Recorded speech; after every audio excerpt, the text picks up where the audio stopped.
Sarado ang tourist spot sa Baguio City na nakakaranas ng masamang panahon dahil sa Super Typhoon Nando.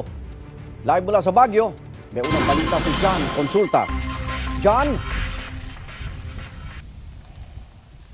Igan, ramdam na nga ang malakas na hangin at pabugso-bugsong ulan na dala ng Super Typhoon Nando dito sa Baguio City. Sa gitna ng umiiral na red alert status ng CDRMO ng Baguio City, suspendido ang trabaho sa government offices at klase sa lahat ng levels sa Benguet. Isinara na rin, Igan, muna ang mga hiking sites at itinigil ang small mining activities sa Benguet para di malagay sa peligro ang ating mga kababayan sa pananalasa ng bagyong Nando.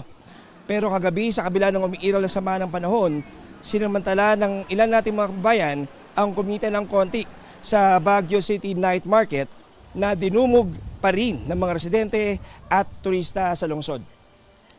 Sa mga sandaling ito, Igan, talagang ramdam na natin itong mga ulan at malakas na hangin na dala ng Super Typhoon Nando at inaasahan na patuloy na iikot yung mga rescue units ng CDRMO ng Baguio para tingnan yung mga landslide prone areas at mga lugar na binabaha dito sa lungsod. Yan ang mga latest muna sa Baguio City.